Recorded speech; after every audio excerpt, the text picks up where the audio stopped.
Seguimos aquí, estamos conversando con José La Luz, esto la gente habla. José, te preguntaba sobre tu evaluación, en términos ya para concluir esa idea, tu evaluación de estos 5 meses, casi 6 meses del gobierno de Luis Abinader. Tú hablabas de algunas iniciativas que le entiende como estratégicas en términos de comunicación política, pero hay otros elementos que a mí me gustaría que usted evaluara. Bueno, yo soy bochista, yo creo que lo que a mí más me interesa evaluar es si los patrones de comportamiento cambian, porque lo otro puede ser marketing, puede ser coyuntural. De hecho, yo creo que Abinader está sentando la base para reelegirse ya. Está sentando las bases para reelegirse. Y si está haciendo eso, él va a tratar de que estos 4 años sean inmaculados. ¿Y quién se beneficia de eso? La sociedad. Los problemas vienen con la reelección. Oye, que te lo digo. Los problemas vienen con la reelección. Entonces, yo creo que el balance es positivo de estos primeros meses del gobierno de Luis Abinader. Es muy poco tiempo para evaluarlo, pero él se ha beneficiado de ¿qué? La capacidad de endeudamiento que tiene el país.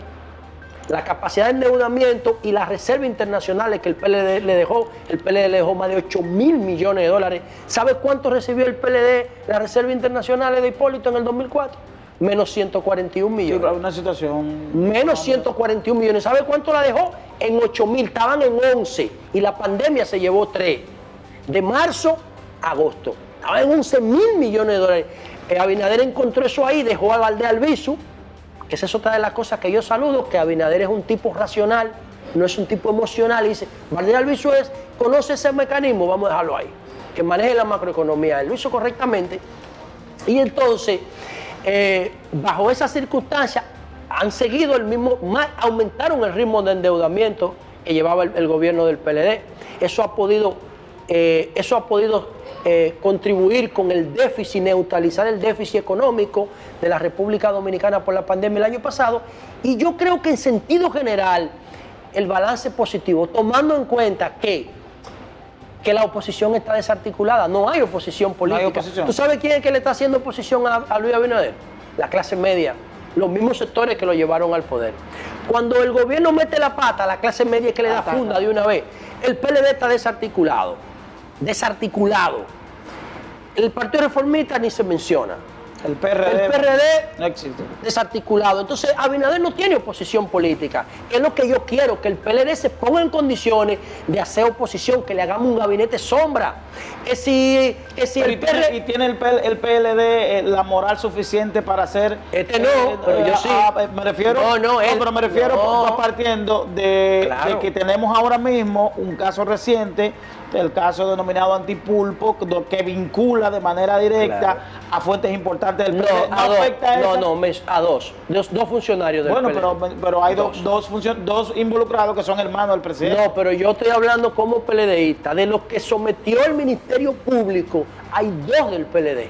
Los demás no son del PLD. 2. Que es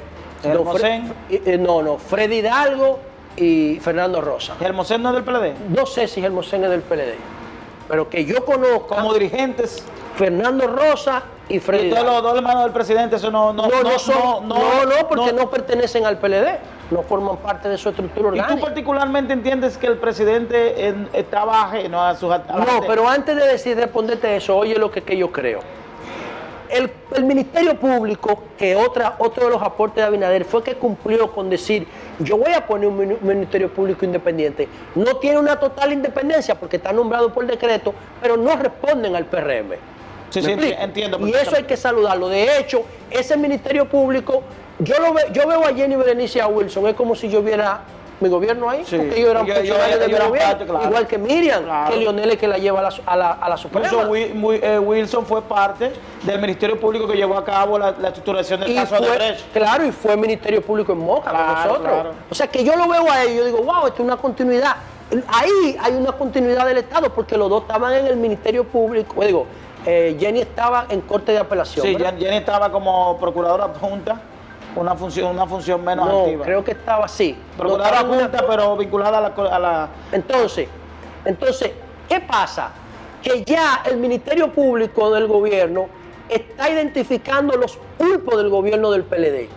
Ahora el PLD tiene que prepararse, ¿sabe para qué? para empezar a identificar los pulpos del gobierno del PRM. Hay pulpo ya aquí. No, pero están echando tentáculos que tienen 5 meses. Ajá. Bueno, es que entra en el portal de compra, entra. Como yo le invito a la sociedad dominicana que 1 hora al día entren al portal de compra, porque ahí están los RNC y la cédula de todo el que está haciendo contrato. ¿Y tú crees que es, por ejemplo, hay alguna... Entonces el PLD tiene para hacer el equilibrio, porque el PRM no va a perseguir su propia gente. Porque nosotros tenemos que montarnos en la ola de la persecución de la corrupción. Pero partiendo de lo que tú dices, que debe ser un nuevo PLD, que debe hacer eso, que debe tener la moral para enfrentar eso, entonces debe haber una reestructuración completa del PLD. Eso es lo que por ejemplo, entonces el comité político, que hay una propuesta que circuló esta semana de ratificación total para lo existente y de aumentarlo a 45. Sí. ¿Tú entiendes que debe ser removido y elegido completo el comité político de todo el que está ahí? Debe ser someterse al escrutinio. Totalmente. El primero que se quiere someter al escrutinio soy yo. Yo quiero que todos los dirigentes, hombres y mujeres que quieren dirigir el PLD, tengan el voto de las bases del partido y que la dirección que surja de ahí tenga condiciones profesionales, intelectuales, éticas, morales, para asumir la oposición que se necesita hacer.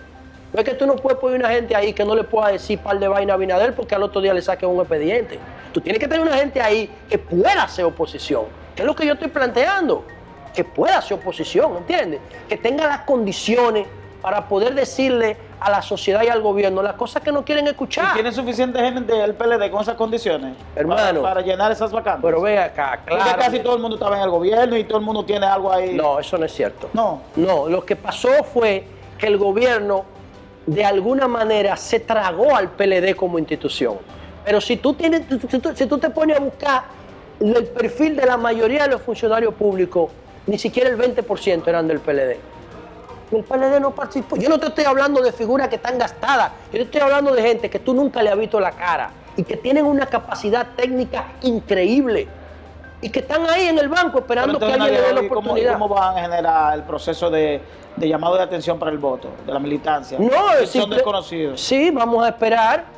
Porque al final quienes van a llamar la atención son los que han estado permanentemente o en el gobierno o han estado en el radar político. No, porque los que yo te estoy hablando de gente que no necesita, que tienen un perfil técnico, que no tienen un perfil electoral. Pero sí son conocidos. Ahora, si yo soy secretario general del PLD, ese secretariado que está ahí, tú puedes estar seguro que va a jugar un papel 1A, no solamente en el tema de la denuncia de corrupción, sino en materia de relaciones con Haití, el PLD no tiene posición. En materia medioambiental no tiene posición. En materia de los dominicanos en el exterior para defender sus intereses no tiene posición. En el caso del embarazo en adolescentes no tiene posición. En el caso del aborto no tiene posición. Entonces todos esos temas, esa agenda, ese secretariado tiene que jugarla. Tú sabes que aquí la mayoría de dominicanos tiene problemas de obesidad o de preobesidad. Sí. Ningún partido habla de eso. Entonces al PLD hay que ponerle una agenda en la mano para que la ejecute. Esa es la visión que yo más o menos quiero llevar. Y por ejemplo, si tú hablas de todas esas situaciones que no se pudieron desarrollar en los gobiernos del PLD porque se sintió un poquito cómodo, ¿cuál sería tu mensaje a ese nuevo gobierno de Luis Abinader, que tú bien has dicho que ha continuado cosas que él ha dejado de hacer, que tú entiendes que son relevantes en este momento y que en la cual él tiene que dar el frente? Yo creo que el gobierno le ha dado continuidad a las cosas, lo que pasa es que no lo reconoce nada más, como lo de Senasa, que fue injusto porque Abinader era parte del gobierno de Hipólito. ¿En cuánto dejó Hipólito los afiliados al Senasa? 50,000. En el 2004, cuando el PLD llega, Senasa tenía 50,000 afiliados, lo dejamos con 8 millones. No reconoce eso no te quita, eso te engrandece. Entonces Abinader ha seguido haciendo muchas cosas, las cosas buenas del gobierno. Sin embargo, yo creo que él tiene que mantener el tema de la seguridad. La pandemia ha ayudado al gobierno con el tema de la seguridad porque la inseguridad se produce básicamente en la noche y el toque de queda ha sido una tabla de salvación. Espera los líos cuando abran a las 10 de la noche. Tú verás cómo las estadísticas de seguridad se van a disparar otra vez. Y ahí va a venir el problema. El tema de la violencia intrafamiliar sigue igualito, el gobierno no ha hecho nada. De hecho, no debería tener Ministerio de la Mujer. Eso no sirve para nada. Eso es una expresión de discriminación contra la mujer. Los cantantes urbanos no son los responsables de regular el contenido. El contenido debe regularlo el Estado. El gobierno no tiene idea de lo que yo estoy hablando. Entonces, ¿qué hacen los emboceros? Lo que la gente quiere consumir. Son los gobiernos que tienen que poner los límites.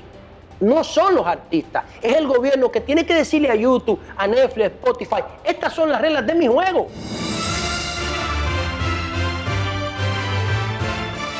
Hola mis amigos, yo soy Dari Terrero de La Gente Habla. En este momento difícil que vive la República Dominicana por el paso de la pandemia del COVID-19, la mejor decisión y la mejor recomendación es que te quedes en casa. Quédate en casa. Estamos atravesando momentos muy difíciles en la República Dominicana. En este momento estamos en el pico de la pandemia donde pudiéramos estar enfrentando contagio en términos sociales, en términos de los vecindarios, de los barrios. Y la mejor recomendación es que te quedes en casa. Por el bien tuyo, de los tuyos y del país, quédate en casa. Continúa con el contenido de La Gente Habla con Dari Terrero.